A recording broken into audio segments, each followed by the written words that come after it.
This is a pod. A pod about dogs. Hey everyone, welcome to the Healthy Dog Pod. It's Sophie and Ian as always. Hello. And today we're going to talk about the D word, dominance. Big suspense. Let's get that. A little bit. Looking forward to getting this one out of the way. Bit of a contentious issue, this one. Did I? Yeah, one of the most widely used and yet misunderstood words when it comes to explaining our dogs. We so often hear it, and yet we so often hear it misappropriately.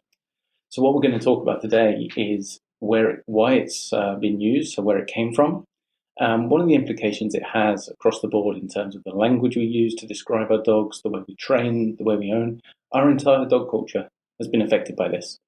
And a lot of it is misinformation or outdated information anyway. And we're going to also go into, at the end, a few myths and a bit of funny old rubbish and hoo-ha that's come up over the years because of it, as well as going into what are the alternatives if dominance is not a thing, which it kind of is, but it kind of isn't, hence why all the confusion. Yeah, you'll see once we explain it. So first up, Soph, give us the definition of dominance. So the definition is power or influence over others. And I want everybody to remember that as we're listening to this episode. We did talk about last week theory of mind. And if you don't have theory of mind, then you're not trying to influence anyone else's emotions. One of the reasons why it's flawed. So, but the first thing we're going to go through is where did the study actually come from, and what studies were actually done that led us around to this theory. So the outdated studies, they were done last century, and they were based on adolescent wolves in artificial captive environments. So the wolves were given limited resources and then watched and observed their behaviour and patterns. So from these studies, we were watching a group of adolescent wolves, of course, like you just said, and basically what we saw was there being a lot of conflict over these resources. And we saw the biggest and strongest wolf maintain the resources. And so he got described, or she got described as the dominant one, the pack leader, the alpha. And from that, we watched subordinates, kind of groups evolve where through a linear hierarchy or a pyramid hierarchy. And basically, there's a few reasons why that's flawed in the first place. This is where the term pack leader alpha all came from, and this is why it's flawed. Frankly, wolves, for one, they live in family groups. We've since learned, and David Meck, one of the guys that did the study in 1970s, has since come out and stated that wolves do not live like this. One, I mean, we were studying them in an artificial environment because it's bloody hard to track a wild group of wolves. But they live in family groups where mum and dad, who just, of course, they're the group leader, the pack leader, because they're parents. Yeah. They're not trying to rule the world or anything like that. But they will guide the pups through their lives. Not to be dominant, but because they are simply smarter and wiser with more life skills. Yeah. And that was a group of adolescent wolves that are unfamiliar with each other. And so watching them together is fake because, if you brought a bunch of adolescents together, you're going to get conflict. Yeah. It's weird. Not to mention the fact that it was an artificial environment and so very tense. We'd taken these animals out of what they were familiar with and made them very uncomfortable and forced them to be around a bunch of strangers. There was always going to be conflict. And if there's limited resources as well, they're going to fight over them. Of course you would. Yeah. That's all you've got. Yeah, we'd be exactly the same. Yeah. As a species. There's one burger in this room right now. You'd lose. Oh, no. Don't I'm hungry. That makes no difference. You know this. But what it implied was that wolves were out to assert themselves and trying to achieve status. And like I said, we talked about last week, if you can't have perception of others' emotions and not and then you can't have status. So it kind of debunks this whole crap. And then, of course, it got attributed to dogs, because dogs being distant ancestors. But what is it, like 15,000 years? Yeah, Domesticated? roughly. Yeah. So they're physically, socially, and behaviourally completely different. Yes, they're close, but not that close. I mean, even the definition of a pack is a group of animals that hunt, live, and kill together. Dogs are living on your sofa, mate. Imagine Django trying to hunt. Like, you know, they're very different, and so to try and apply alpha theory to dogs is pretty flawed and outdated. Like I say, 1970s. That's a long time ago, and there have been a lot of studies since that suggest otherwise as well. And we'll be putting the links up to them all over the, wherever we can for you to read. Now, what this has led to has been it being blamed. The word dominance is used to blame dog behaviour. So, for example, your dog jumps up at you, he's being dominant. Dog jumps on the sofa, he's being dominant. If he's performing any unwanted behaviours, then he's got to learn his rank in the home. And we hear this as trainers all the time, right? Yeah. Like almost every time. I mean, unless somebody's picked up a book written this century, which they're not out there that common and they're not easy to get hold of. Yeah, I think if it's all you know, though, that from a child, watching TV personalities on, Well, look, that's all I knew. Well, me and you both. Yeah. We were brought up as in, like, when we were talking about dogs, it was definitely part of our language until we studied. 100%. Yeah, definitely. And then once you tell people and explain this, they go, "Oh, okay." Yeah, and this is not a finger pointing exercise. This is for everybody to actually understand that, we've been in this situation. Exactly. We used to teach this way, and then we got a formal education and went, oh shit. It doesn't make sense. Anybody that is practicing this, is probably just not caught up with the latest information, and that's what we're doing it for, because it's not to blame for your dog jumping up, and it's not to blame for your dog sitting on your foot, and it's not to blame for all of this crap. Dominance absolutely exists in dogs. We call it situational dominance, because going back to that definition, you can dominate a situation, but to describe it as a personality trait or to blame it for problem behaviors would be just incorrect. Situational dominance is when there is a resource and two dogs both have interest in that resource, they both value it at that time, and they have a conversation, and one maintains the resource. That dog dominated that situation. That's the end of it, though. It moves on. Because later in the day, say it was food, for example, the dog might not be as hungry. And so the same two dogs have a very different conversation, because the dog that hadn't eaten earlier in the day is now the hungrier dog, values it more, and the other dog moves away. Not because it's now suddenly subordinate or anything like that. It is frankly just not hungry. And we use this, this creates a flexible hierarchy. And this is real life. We have this in our world as well. The example I often use is the television. If I'm sitting down watching TV and the sport's on and somebody comes in and asks, can I change the channel? Probably not. I really love watching my sport. It's my thing. I sit down. It's my time to just really enjoy myself. And I really love my team, and Liverpool, by the way. And, and if somebody comes in and asks me if they can change the channel, I'm inclined to go no most of the time when it's on. You fight for it. Yeah, well, depends how much they value it. Yeah. Because if they were just fancied just using, the sofa and didn't really want to listen to the football. Watching The Bachelor. Yeah, then I'm really going to fight for it. But it's a conversation. But at the same time, say it was MTV on the same resource as the television, but same individual comes in, can I change the channel and MTV's on, or The Bachelor's on? 100%, you can. There you go. But it comes down to how much you value it at the time. Yeah. Because say I've already watched that game and I'm just watching a rerun. It's Sad person. Well, I really, really like it. Oh, I do the same. But do you know what I mean? Yeah. When I say no to that other individual, it's not because I'm trying to dominate them. I'm not trying to influence their emotions. I'm actually only trying to influence mine. Yeah. And so I couldn't be described as a dominant individual, but I could be described as dominating that situation. Yeah, because then that's over. That little bit's over. You've watched the footy. It doesn't mean you dominated the person. Correct. It's just a situation. Yeah, that's a good explanation. And it becomes a problem, or it becomes a problem for the two individuals when both of them value it the same amount. Yeah. And they have the same pattern of communication, unwilling to back down.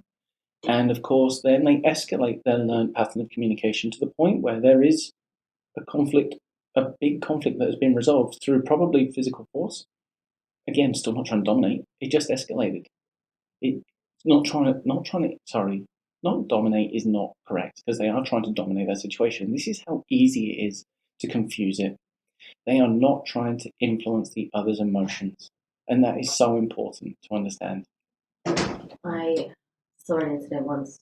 I was at the park, and I had one of my dogs who was a bit dog reactive. So saw these two meet at the park, and then I did a walk around and I saw them throwing the ball.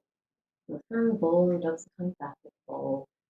Then all of a sudden, the other dog wanted that ball more, but the other dog got it. So it just went, nah. I think you've told me this story before. It's a Staffy and a Collie. Yeah. Yeah. And the Staffy just went, nah, I wanted that, and just grabbed the other dog and just shook it. And yeah, I couldn't do anything because I couldn't have a excited reactive dog on me at the time. But it valued that resource so much and it couldn't get it, and it just went on the other dog. And it goes back down to that learned pattern of communication, because the Staffy probably always valued the ball. And being a fast, strong dog, I'd say it's probably practiced being faster and stronger and out muscling. And when it comes across a border collie, who is a bloody strong dog itself and faster, Okay. the Staffy will be forced to escalate its behaviour unless it walks away. But that comes down to, again, how much it values it at the time. Because in that moment, that Staffy really valued it. And the border collie might not even have valued it as much. It just coincidentally was faster and got to the ball first. But the Staffy didn't know how to just walk away. And so then did whatever it took to get the ball, not trying to dominate the other individual. So these two also just met at the park. I heard the owners go, "Oh, hi, how you doing? This is my dog." So they didn't know each other. Okay. Yeah. So we've got two people, or dogs in this case, that haven't got a communication pattern, not familiar with each other. Not friends. No, yeah, barely acquaintances. And dogs will change their behavior according to their environment. A dog at home will be different to a dog in the park or on the footpath or at a cafe and stationary or moving or with lots of distraction around it. Every single one of these is a factor. And the simplest way to put that is, if you change the environment, then you will change the behavior 100% of the time. And that could be something as big as aggression and as subtle as opening their eyes because somebody stood up. You change the environment, you will change the behavior 100% of the time. The same as people. Yep. If you put someone out in the club or at a party, different social situation, they change. Absolutely, but I think the biggest mistake that people make with this is our understanding of the environment. Absolutely, but I think one of the things that we make the mistake of doing is overestimating their capability to understand their environment. The big frontal part of our brain has this ability to hold huge masses of information. We know exactly where we are in this world on Google Maps if we think about it. And for our environment to change, it would take something quite drastic, like weather would be our description. But for a dog whose brain has got cognitive thinking ability of an 18-month-old child, their environment is extremely present and fluid and flexible. And the slightest movement is a change in their environment. And we forget that. And so for us, yes, if you change our environment, you will change our behavior. But for a dog, their environment is so much more dynamic and so open to change because of the way they perceive it. You have a good story about the dinner table. Oh yeah, so when I always think of it like this, like I will change my behavior according to my environment and those within it. And the dinner table is so I'm sitting down at the table with my imaginary partner, and Let's call it Sarah. good old Sarah. One day, and and me and Sarah have our own relationship, and we will definitely change that according to at home and in public. Let's say we're sat at the table with my best mate, and my best mate. No, it's not you. Let's pretend it's you. Okay. So we're sitting across the table from you. I've got imaginary Sarah next to me, Sophie in front of me, and her partner Dusty. And let's pretend I don't know Dusty very well. Okay. But let's pretend I don't like him. Oh, Love love you, Dust. you too, Dust. But so what I'm getting at is me and imaginary Sarah will have one relationship at home. You know, we'll probably fight in the supermarket, and at dinner we'll be really nice to each other. But then when we're sat across you, again, we're going to change our behaviour. We're going to change what we talk about, and you know everything because we're just engaging with new individuals. And I'm going to say you're my best mate, so let's pretend. And so let's pretend that you know me and you have got our own relationship. And again, like we've got a working relationship and we've got a really good friendship outside of it. But we'll adapt our conversation because Sarah's around because we don't want to talk about work too much. And we're at a dinner table and we're not in the office. And then all of a sudden Dusty's around. And, you know, maybe I'm a bit tense and weird because I don't like Dusty. It's what I'm getting at is it's so adaptable and every single one of these factors, where you are, who you're with, you know, every single second of these changes happen and we adapt our behavior and expect your dogs to do the same. They're not robots. They adapt. They like individuals. They dislike individuals. They dislike certain places. They love certain places. They associate places with hyperarousal, with fear. They will change their behavior, and it's that, and they expect it, and listen to them because that is the way you earn their trust is through listening. So what I want to do is just go through a few examples of how easily dominance has been misunderstood. Now, last week in episode 2, we talked about when dogs meet, what are their goals? And it's not to work out the hierarchy. It's to, you've got a stranger in your personal space and now you're trying to avoid conflict because meeting strangers is bloody weird, especially if they're trying to sniff your butt.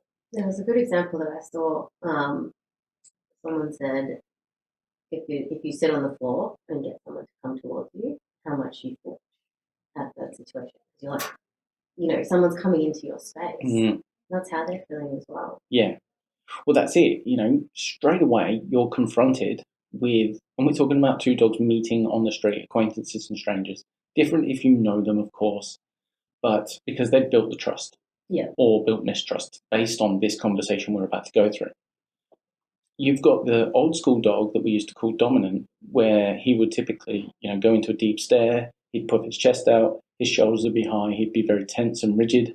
We used to call that the dominant dog. I call that the dog that can't drop his guard and relax. He's not prepared to give an inch until he is sure that the other dog is not a threat. And remember, his goal is avoid conflict. He's probably practiced this in the past because he's probably a big dog. He's probably just, or you know, we see little dogs do it as well. Let's not generalize. But the dog that has practiced it, at the end of the day, if he is still alive, it worked. He's achieved his goal of self-preservation and avoiding conflict. And then you've got the other end of the scale, what we used to call the submissive dog, the dog that licks the face and rolls on its back and, you know, softens its body language. We used to call that submissive. It's got the same goal. It's trying to avoid conflict. And in the past, because it's still alive, it believes that worked. Both of them are just speaking a different language. You know, they will adapt as well according to that individual. Going back to our dinner table example, you know, one pattern of behavior didn't work with this dog, but it did the other, so they're going to adapt their conversation according to. You know, say for example, I know after a few times that Dusty just talks over me, and rather than just being really polite, I've learned to be around Dusty. I've just learned to be a bit abrasive, where I'm not normally like that around other people. Again, it's not about dominance and submission. It's just learned communication patterns and learned over time about different individuals. By the way, Dusty's a really good bloke. And another example of this would be, you know, we get told all the time about how a dog can control the other dogs by using this their communication patterns. So, for example, you know, dogs are playing in the dog park. We talked about a really similar version of this in episode 2. But say two dogs are just playing in the dog park, and dog number 3 just runs in and stops their game. And so often that gets described as the dominant dog. Well, he's the fun police, but all he's doing is stopping the amount of movement around him because he's struggling with that level of stimulation. Like, dog parks are hectic. There's a lot of movement, a lot of arousal. And if the dog is running over to the other dogs and actually trying to stop the others playing, it's because it's not coping very well. And if it's stressed out, then you got to help it. Don't correct it. Strip it back and make it easier on the dog. Yeah, and shouldn't be there. No, it definitely shouldn't be there. Yeah. And we see it all the time. And then we go, oh, he's got to learn. Oh, I hate that saying. I hate that too. You know, you got to teach before you can learn. Yeah, like going in and getting told off and learning the hard way sets them up to fail. And you know, getting shouted at creates more fear and nervousness, which means more tension and guarded, and probably just increases that problem because they're stressed out in that environment. I'm not going to go into that too much today, but you know, that it's no different to the dog that staunches every dog in the dog park and runs up to them and goes, "What are you saying?" That dog is not the dominant one. That is the one that is so unprepared to drop his guard. He has to go and check every new individual around him because in the animal world, everything is a threat until they can be sure otherwise. And insecurity and dominance don't really add up very well together. They don't. 2 + 2 = 53 if you put those two together. It doesn't make sense. Other examples would be when your dog jumps up at you. You know, it's probably just got to learn association of hyperarousal. When it greets people, people generally go, "Hey, hey, fucking go, mate," and just get in their face. Well, of course, then every time he sees a person, he's got to learn association of, you're going to be hyperactive, I'm going to be hyperactive, how you going? Like, it's not rocket science. Or they're just confused. Maybe they've just never been paid and rewarded for sitting, and maybe they get more attention for jumping up. They're all just trying to achieve positive goals for themselves. I think we were watching a video from TV, definitely, and he was saying that he walked in the door and there was this poodly thing and the 8-year-old woman, and the dog didn't jump on him. And she said, "Oh, that's weird. She jumps on everybody." He goes, "Well, I'm a leader and I'm an authority figure. That's why the dog didn't jump on me." Brilliant. So you need to be an authority figure because it's being dominant. This lady was like 83, wasn't she? Yeah. Something like that, I'm guessing. But she was old. No, that dog doesn't know that. And you know how to walk into a house, the same as us. We get that all the time. "Oh, why didn't the dog jump? Jumps at everyone." We don't walk in like idiots, like, "Hey, guy, what are you doing?" You know, walking calmly. Absolutely. And I mean, the way, you know, you present yourself with, you know, really like imposing body language. Body language is their first language. Yeah. They're not respectful of you. They are fearful of you because you are literally imposing. This is not respect. Don't get the two mixed up. You know, walking around trying to dominate your dog doesn't create them to respect you and creates them to fear you. No. Big difference. And I think you said this to me a while ago. In the end, we are the dominant ones. We are giving them food. We're giving them shelter. We're giving them comfort. We're giving them all their resources. So why do we need to be more dominant if we are already the dominant? Based on that definition, based on the definition of dominance, humans are already the dominant one. Yeah. So if you're walking around feeling like you need to assert yourself, go and get a hug off someone because you don't need to with your dog. You know, that dogs don't have a superior or inferior mindset like you and me. Yeah.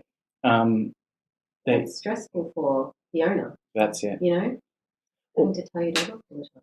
Well, that's it. I mean, going back to what this implied of they're out to achieve status, and which those studies kind of concluded, it brings around a mindset for owners where they are trying to achieve status back from their dog, as if dogs are trying to rule the world.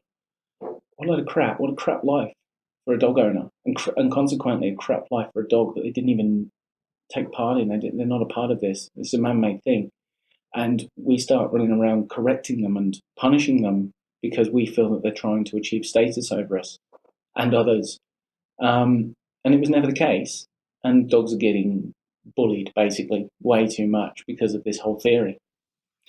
What we've got next up, guys, is a few old school myths that we as trainers, I mean, we hear these all the time. And even as a kid, yeah, I had these as a kid as well.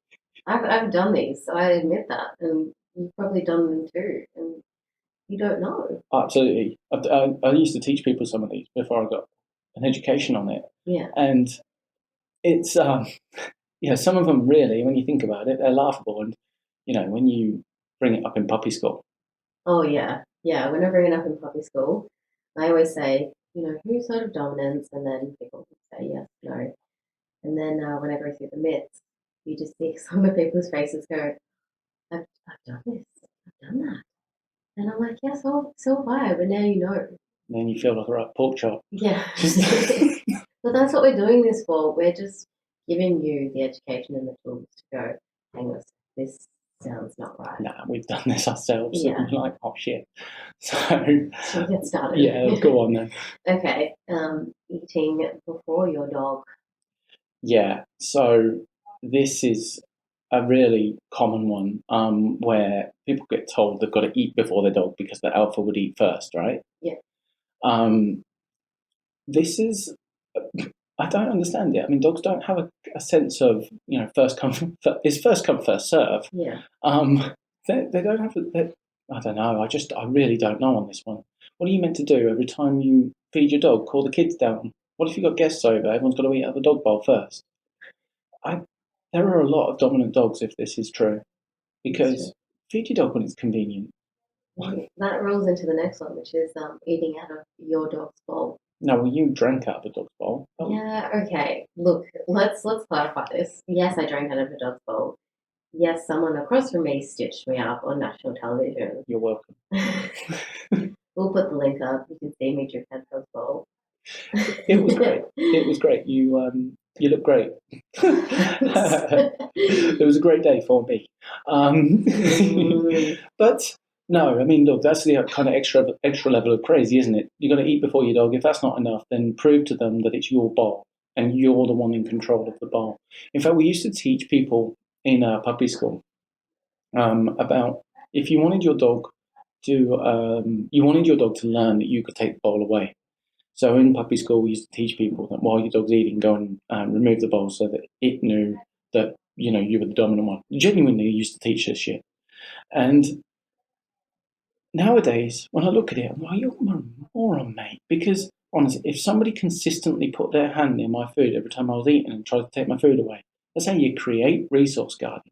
You don't touch my food, mate. I know. I'm like, I would not touch your food even though I did before. I was like, chicken. Yeah. Literally an hour ago. I know, but I knew I was pretty hangry as well. Yeah, well, but it's that consistency, isn't it? If the hand always comes in and takes the food, then eventually you're trying to test your dog and they will respond as if they're being tested. They will crack and they will break. Or they will just give up, which is a crap life. What we teach people now, for the record, is while your dog's eating, leave it alone. If you do need to prepare for removing the bowl, practice putting your hand near and dropping something of higher value. So, for example, if they're eating their biscuits, drop a piece of chicken in, and over time, your dog learns that your hand coming near the bowl is the best thing ever. That one time where you might need to lift the bowl because your friends have come over and you don't want to grab any opportunity of resource guarding or for whatever reason, that one time where you take the bowl away, your dog, sure, is a little bit confused, but he's not anticipating you being a dickhead and trying to steal his meal. Yeah. This one we hear a lot. If your dog is higher than you, they're more dominant. Yeah, the higher the dog, the higher the status, I suppose. Yeah. Going back to because linear hierarchy is also tangible. Um, I had a fight with someone. I was drinking, which is probably not the best idea. But he told me that every night he'd come home and he'd stand on the couch with his dog and go, I am more dominant than you every single night. And I was like, mate, you're just lifting your dog up on the couch. he's saying it in English as well Yeah. The dog was probably like, oh, yeah, because that's his. lift up. Yeah, gets a hug every night. Maybe the guy just needs a fucking hug. Yeah. And dogs do have to be like, okay, dog. You get a bit heated. Yeah, because I was just like, he felt so strongly about it. And I was just like, you're just lifting your dog up. And then speaking in a foreign language. Yeah. Brilliant. I mean, am I right in saying that was a French bulldog? I mean, the dog's first language, if it was human, was French. Just saying. It's so far off the mark. Like, unless he's going, what a load of crap, eh? Imagine coming home every day, though, and feeling the need to assert that shit over your dog. Again, going back to shit life for people, shit life for dogs. Like, everybody's just confused. Yeah. Like, everybody's just confused by this goddamn theory. It's just useless. Next up. Another one is if your dog walks in front of you, it's more dominant than you. That's it. Apparently, this only applies on the lead. Yeah. Because if you let your dog off lead and run around the park, then it's not a magic alpha because it's in front of you, but it's not on lead. I get this a lot. A lot of people are like, oh, it shouldn't walk in front of you, right? And I said, as long as the lead's loose and as long as they're in a good state of mind to be learning, then I don't care where they walk. Like dogs are physically faster than us. That is not a secret. Damn it! So of course, now see asthmatic snails move faster than you. The consequence, if what happens is when you're walking, if you haven't trained the dog to choose to walk next to you and choose to walk at your pace, then your dog will move faster than you and be in front. Now, originally we trained dogs to walk next to us because of military reasons. We had guns on our right and or horses on our right, and so we would train them to walk on the left. But when we're training the dog to walk on the lead, get it to choose you rather than correct it for being in front. I mean, we're going to go into that in socializing in the future. But if you're walking around smashing your dog up or just walking in front of you, it's walking around anticipating danger. Terrible frame of mind for socializing because it's in high alert. Yeah. But no, your dog does not have to walk behind you so that you can prove that you're the alpha. What a load of crap that is. This is another one we seem to get a lot. If your dog leans on you or rests on your feet, it is more dominant. Okay, so a couple of types here. You've got the whole one where the dog rests its head on your lap. Really common. And some reason people are saying, oh, your dog's trying to assert itself over you. Probably not. If you massage around its ears area, it's really, really, really rewarding. It gets an amazing chemical response from that. And so probably just bloody enjoys it. And so you? When I lean on someone, I probably just want to hug. And that's it. Affection, attention. When you pat your dog, and this is assuming that you like dogs and your dog likes you as an individual, not people, you. If you pat your dog in these circumstances, both of you get a chemical release of oxytocin, which is the love hormone. And so both of you are more inclined to repeat it because it is a very enjoyable hormone. That's why they rest their head in you. Yeah. The other one is coming to sit on your foot. And actually, there was a video of me years ago in a park training, and this is before I knew what I was talking about. And what I was teaching people was this dog was resting on my foot, and I actually said to everybody, no, do not let them do this. He's trying to assert himself over me right now. Now, obviously, I was well off the mark, and I took this video down because I was very embarrassed.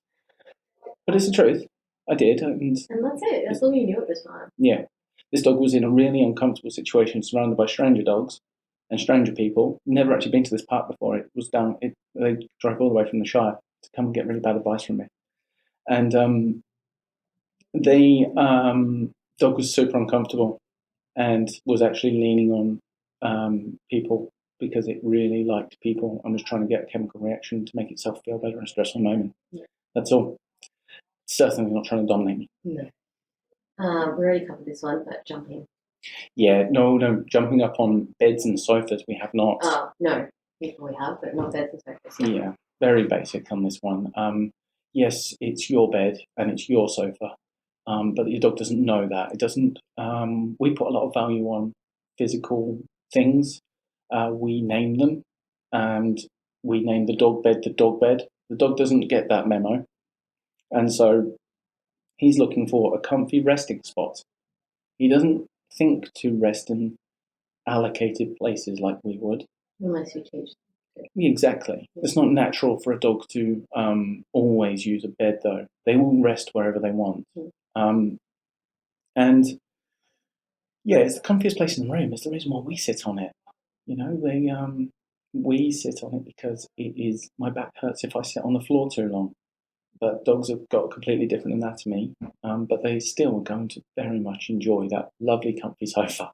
That's why they get on. They find it rewarding. Trying to influence their emotions, not ours. The next one is a good one. You have to go through doors first. Yeah, this is one of my favourites. As you're not dominant enough. Yeah, because dogs know what doors are. That's the thing. No. I'm not. No dog on earth. It's a completely man-made thing. I mean, and apparently, this is my favourite part. It's only the bloody front door. Yeah. Because the front door's fucking magic. Dog door doesn't count. Back door doesn't count. Living room door doesn't count. But as soon as your dog goes to go out the front door before you, it's suddenly trying to be an alpha. What the hell? Look, don't get me wrong. Training your dog to wait, and again, I mean like very pedantic with my language here. I train my dog, I reward my dog for waiting as the front door's open, rather than correcting him for moving. I train my dog to wait at the front door so that he doesn't go out like a bull in a china shop.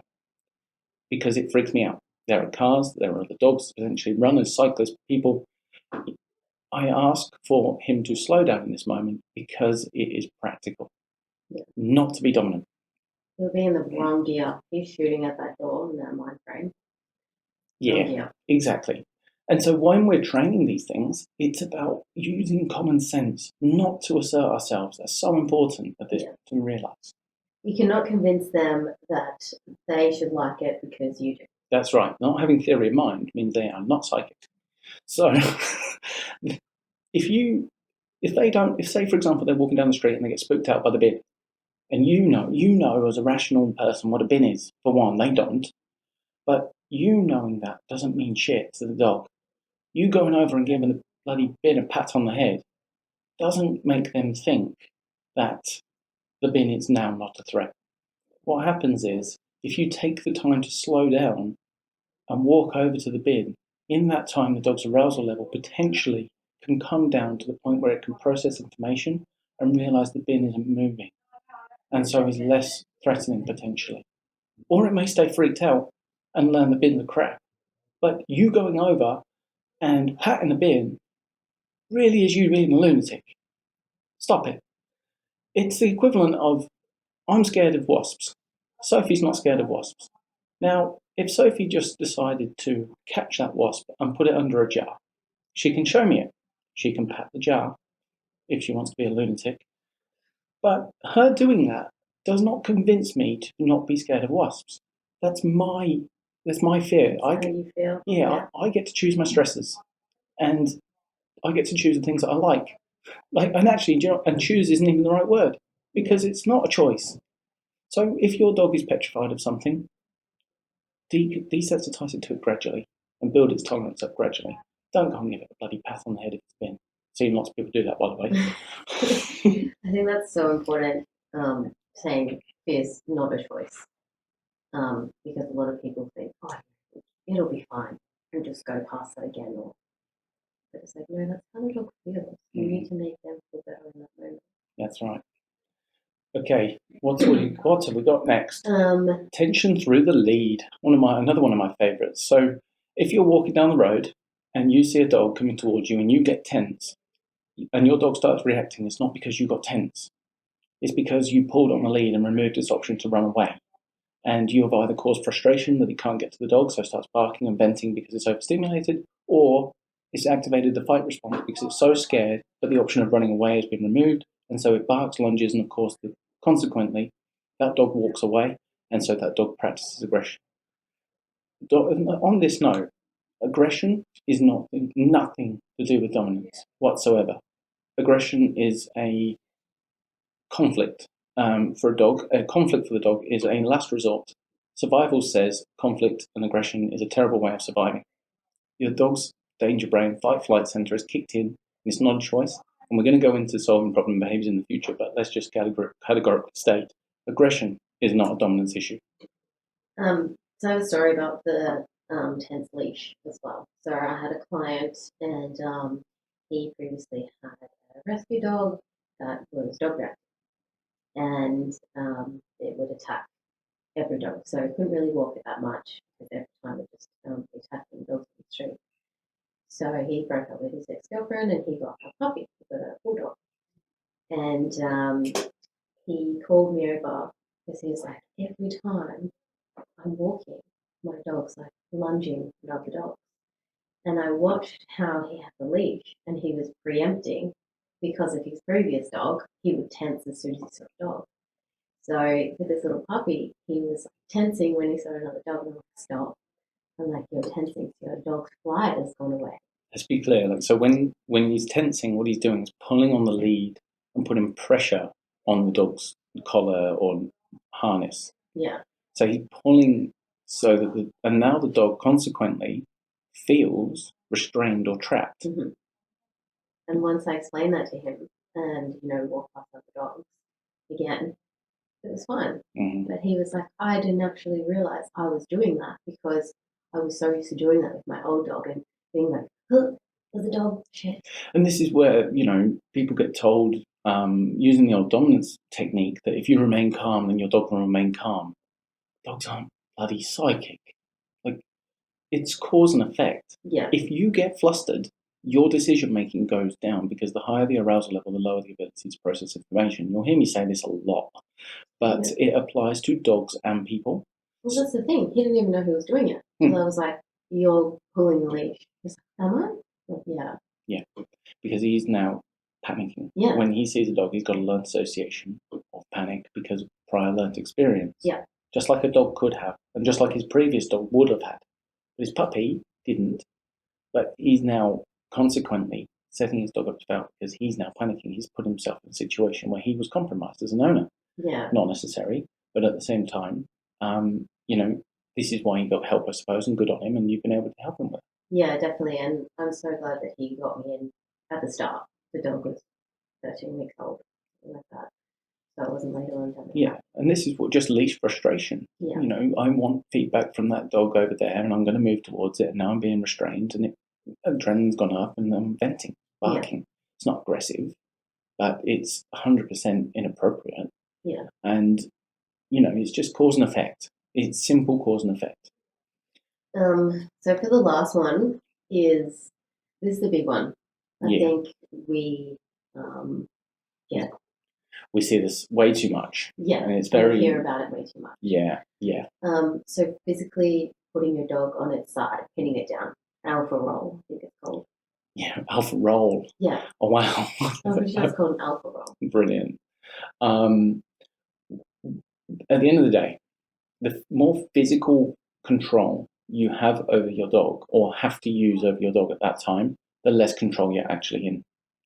Because we really do encourage people to build verbal relationships with their dogs where they can communicate what they want and don't want verbally so that they don't have to get into a physical race or fight with their dog. But unfortunately, it's such a crap way of owning a dog. That old method really does. Because we saw wolves use their mouths. And this is something we see people do. It's like, my hand is a mouth. No, it's not, mate. It's a bloody hand. Like, oh, yeah, I remember. Yeah, and it's not. And actually, on this as well, if your dog is jumping up or mouthing you, don't squeeze its paws and don't bloody bite your dog back. This does not show that you're an alpha. I've had a lot of people saying they bite their dog on the nose or the ears to show that they're more dominant. Yeah. The dog's going to bite you one day. Yeah, exactly. I mean, on this, it implies you've got to use a lot of force and corrective measures to train dogs. And I said it earlier, when you're using physical force to control and correct and basically, I'm going to say, abuse your dog, you're going to get learnt helplessness, and it will submit to you in the sense that it is given up. That is not dog training, that's dog bullying. And we really should be teaching dogs what we would like from them proactively. You said it in episode 2 where, we tell them no, no, no, don't so much, and yet we never spend that time and energy training them what we want. Let's go into, they're the myths, and they're a load of crap. There's one more that we missed on there, but I think we both had it once. Go on, what where is it? The guy was peeing when he stepped. Oh, yeah, that's great. So I had this a couple once I was working with, and they'd had a previous trainer that literally said to them, I pee on my dog's bowls every day so that they know that I'm the alpha. That guy needs a hobby. He needs to pee in the toilet. He does. That would be a really good hobby. Toys are in their bowls. That is disgusting. I think it's something to do with scent marking. Either way, don't do it, guys. Really weird. Please don't. That is that's all the myths we'd actually love to hear as well. If you've got any myths that you've heard about or any questions, even if you think even if you've been told them and you're not sure, email them to us or put them on social media and let us know, and we'll let you know, because this is a discussion, as we said. So we want to discuss this issue with everyone. Exactly. But let's make something clear. Dominance is not to be blamed for problem behaviours. Yeah. Categorically, no. Mm-hmm. And it's just, there is a breakdown, there can be a breakdown in communication, but that is not because your dog is trying to assert itself. It's because we aren't able to communicate with our dogs very well. Dogs, okay, let's go into it. How do dogs build relationships? If it's not through linear hierarchy, it's through a flexible hierarchy. And what they're trying to achieve is positive relationships with those around them. That's it. I want to be able to trust the individuals that I spend time with. And trust comes from listening.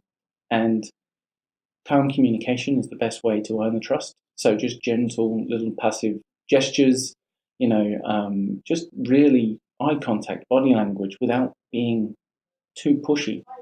They'll be the dogs that are really liked by others and so tolerated more by others. That dog that is always pushing for more feedback is so insecure, it just needs more feedback all the time. It's probably in a higher state of arousal and can't even acknowledge the information it's receiving at the time. The dog that is running around the house telling all the others to stop is not the alpha. He's the one that can't cope with all the change in his environment. Now that bit might upset a few people, but it's true.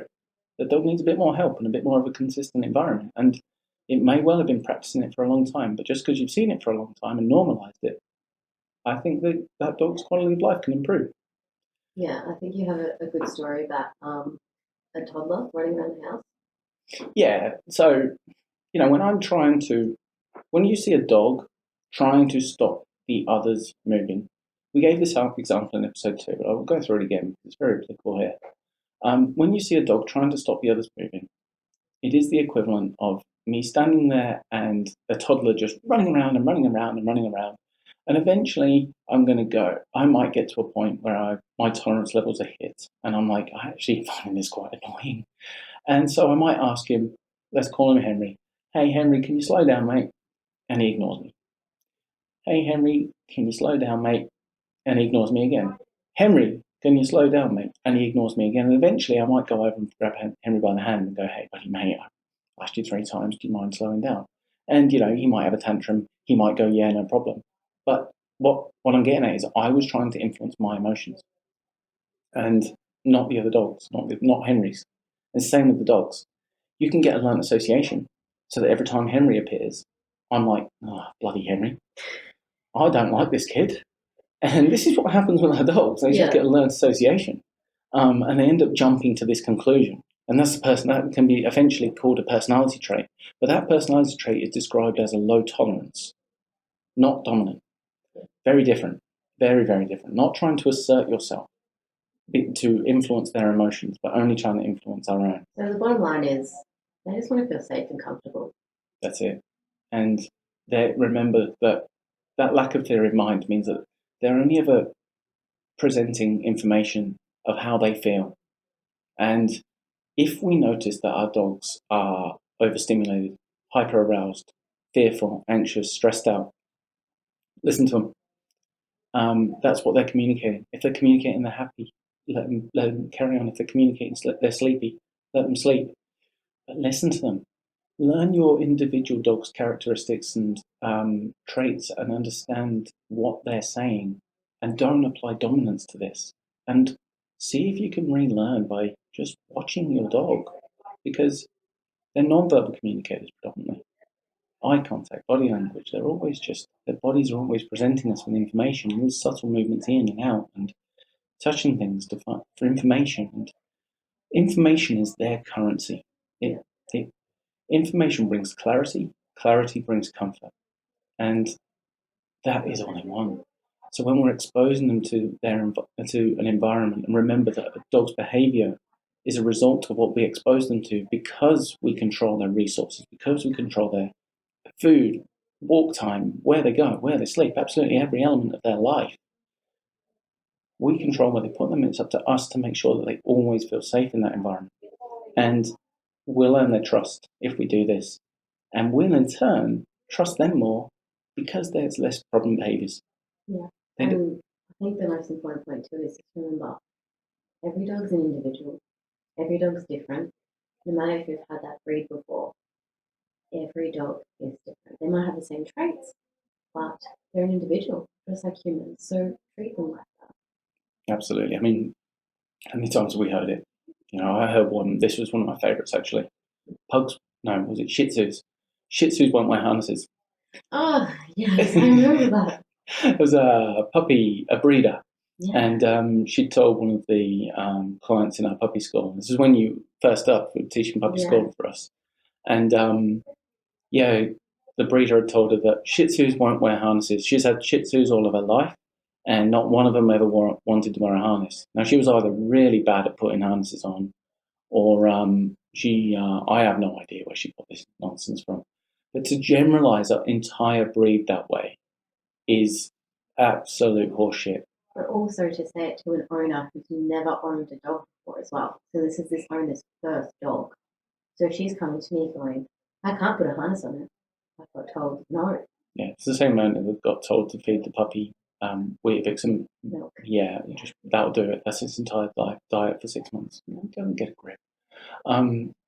It's there's a lot of nonsense out there. So we really do encourage people to update their information. We're doing it regularly. Absolutely. Always updating. Yeah. And, we're lucky enough to have some amazing mentors and people to bounce off. And, I encourage people to go and listen to others other than us as well, because one of the things I still do to this day is go and learn how people communicate it. Because if this may be the first time you've ever heard it, and some of it may sink in and some of it may resonate and some of it you might think's crap, but go and listen to other people talk about it as well, because I'll be honest, like all of this stuff, like I say, I used to teach this and I was adamant I did not want to be wrong. And then arguments against dominance theory I've had with myself because I didn't want to be wrong. So what I did was I actually went out and learned from people that I didn't agree with, and it was hard. I didn't want to be wrong. I keep saying it, but what I found was there was all of this scientific evidence that I couldn't argue with. Yeah. You can't argue against a study based on observing wolves in captivity with update information on the brain and the science of how neuroscience works. Like, it's just after a while, I just went, I was wrong. Yeah. And I'm so glad I did. Yeah. Because it's meant I train dogs in a much nicer and kinder way, and I teach people in a much nicer and kinder way. I think in this industry as well, you need to keep an open mind because we're always learning and there's always new studies and there's always new people coming out with new information. So this is why we're trying to update ourselves to the best of our ability. That's right. Yeah. So guys, we really appreciate you listening to this. If you've got all the way through this, you've done really well. So thank you very much. We will be putting information up because we know it's a contentious issue. Yeah. And we will treat all of your feedback and questions with the absolute respect. We do ask the same from you as well. So remember, folks, a healthy dog's a happy dog. Woo!